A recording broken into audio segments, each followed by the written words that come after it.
നിങ്ങളുടെ favourite shows ഇനി ഒരിക്കലും മിസ്സാവില്ല. ഇപ്പോൾ C5 കാണും നിങ്ങളുടെ ഫേവറേറ്റ് ഷോ തികച്ചും സൗജന്യമായി. എന്നാ പിന്നെ നിന്റെ പവർ ഒന്ന് അറിഞ്ഞിട്ട് തന്നെ ബാക്കി കാര്യം.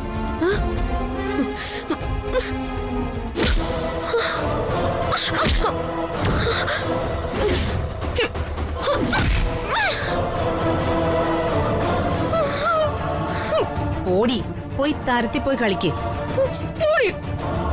പാർവതിയുടെ റൂമിൽ ഞാൻ എന്തിനു കേറിയെന്നല്ലേ നിനക്ക് അറിയേണ്ടത്? ബോംബ് വെക്കാൻ പോയതാ, ടൈം ബോംബ്. ഏത് നിമിഷവും അത് പൊട്ടിത്തെറിച്ച് നീയും അവളും ഇവിടെ ഉള്ള എല്ലാവരും കൊണ്ടോരടങ്ങും.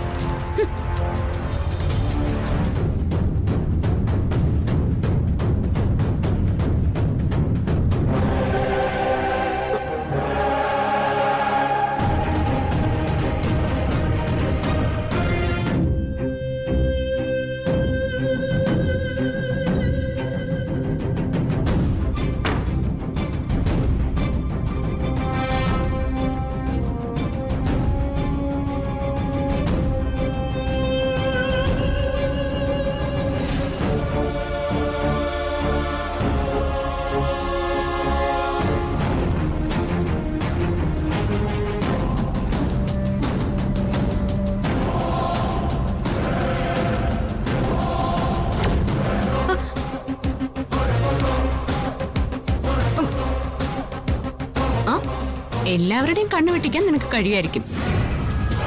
പക്ഷേ ആര് വിചാരിച്ചാലും കണ്ണു കെട്ടാൻ കഴിയാത്ത ഒരാളുണ്ട്. ഉദയന്നൂർ ദേവി. ഉദയന്നൂരമ്മ എന്റെ മനക്കണ്ണിൽ കാണിച്ചു തന്നതാ.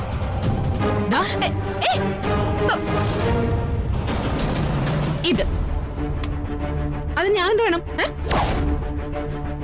നിന്റെ മുന്നിൽ കാവലെടുത്ത് തുള്ളണോ?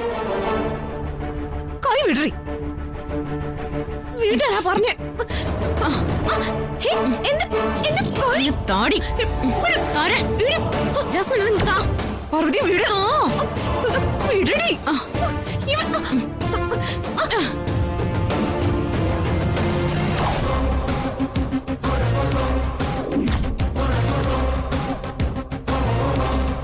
ഇത് നീ എന്റെ മുറിയിൽ എടുക്കുന്നത് ഉദയന്നൂരമ്മ എന്റെ മനക്കണ്ണിൽ കാണിച്ചു തന്നതുകൊണ്ടാ ഞാൻ വന്ന് നോക്കിയത്.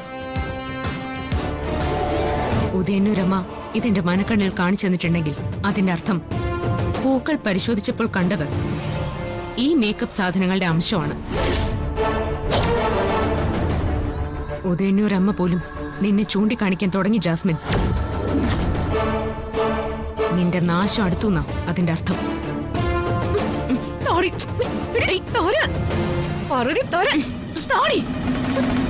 എന്താ ഇവിടെ? ഇത് ജാസ്മിന്റെ മേക്കപ്പ് സാധനോ? അതിന് പൂക്കൾ പരിശോധിച്ചപ്പോ അതിൽ മേക്കപ്പ് സാധനങ്ങളുടെ അംശം ഉണ്ടെന്ന് അരവിന്ദൻ സാർ പറഞ്ഞിരുന്നു. ഇതിലുള്ള സാധനങ്ങളുടെ അംശം അതില്. പൂക്കളില് വിഷം തളിച്ച് വിശാൽ സാറിനെ ഇവള് കൊല്ലാൻ നോക്കിയതിന്റെ തെളിവായത്. ഇവളീ പറയുന്നതിൽ എന്തേലും സത്യമുണ്ടോ? അയ്യോ, ഞാൻ പ്രഭാവതി ആന്റിയെ സുശീല ആന്റിയെ കാണാൻ വേണ്ടിട്ട് വന്നതാ. അപ്പൊ ഇവളിതെന്റെ കയ്യില് ബലമായിട്ട് വെച്ച് തന്നിട്ട് പറയുവാ നിന്നെ ഞാൻ കൊടുക്കുവന്ന്, ജയിലിലാക്കുവന്ന്. അല്ലടി? അയ്യോ അല്ല, ഇവള് കള്ളം പറയുന്നതാ. കള്ളം പറയുന്നത് ആരാന്നൊക്കെ എനിക്കറിയാം. ദേ, ഇവിടെ കിടന്ന് ബഹളം ഉണ്ടാക്കാതെ കേറിപ്പോടി. പോകാനല്ലേ പറഞ്ഞത്? അപ്പച്ചി അത് പോടി.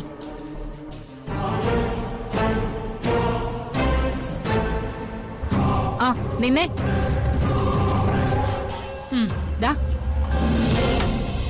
ഇതുകൂടി നീ കൊണ്ടുവയ്ക്കോ.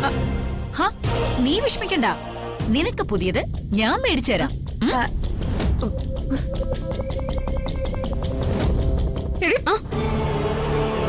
പോടി.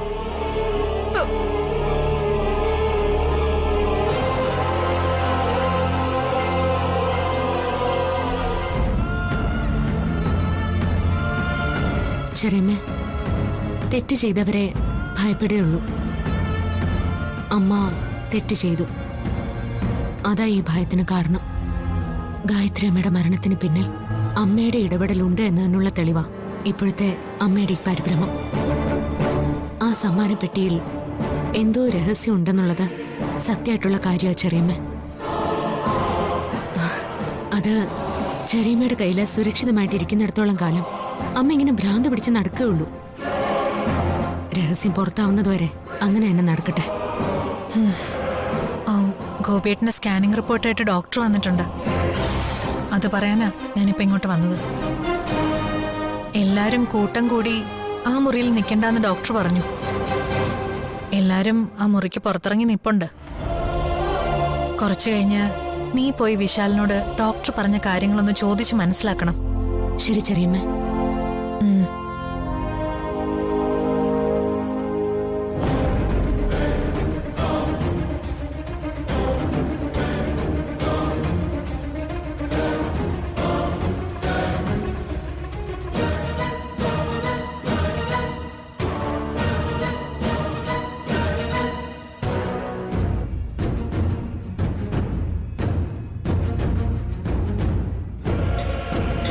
ഡോക്ടർ ഡോക്ടർ എന്താ ഡോക്ടർ?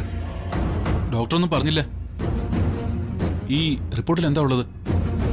എന്തെങ്കിലും പ്രശ്നമുണ്ടോ? ഞാൻ പറയുന്നത് അനുസരിക്കുന്നവരോടെ പറഞ്ഞിട്ട് കാര്യമുള്ളൂ.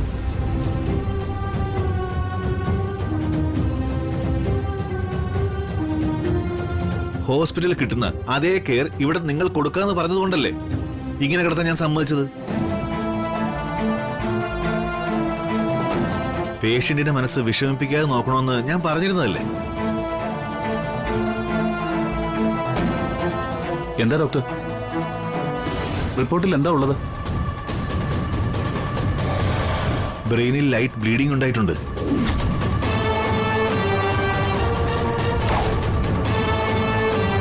പേഷ്യന്റിന് വലിയ മാനസിക സമ്മർദ്ദം ഉണ്ടായിരിക്കുന്നു. അതൊക്കെ എങ്ങനെ സംഭവിച്ചു?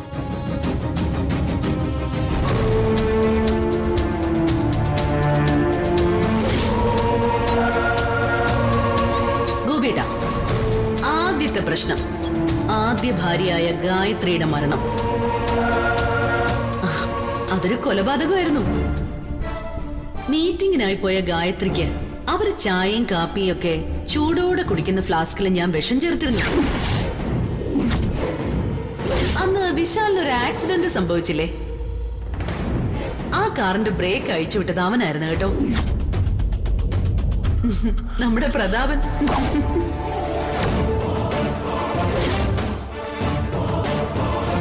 പേഷ്യന്റിനെ വിഷമിപ്പിക്കുകയോ ഭയപ്പെടുത്തുകയോ ചെയ്യുന്ന എന്തെങ്കിലും ഇവിടെ ഉണ്ടായിട്ടുണ്ടോ?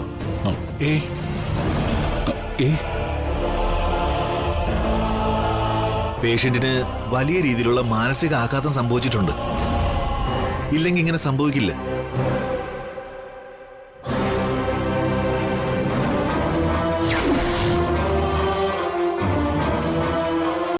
ഡൗൺലോഡ് ചെയ്യൂ C5 ആപ്പ്. കാണൂ എല്ലാ എപ്പിസോഡുകളും സൗജന്യമായി.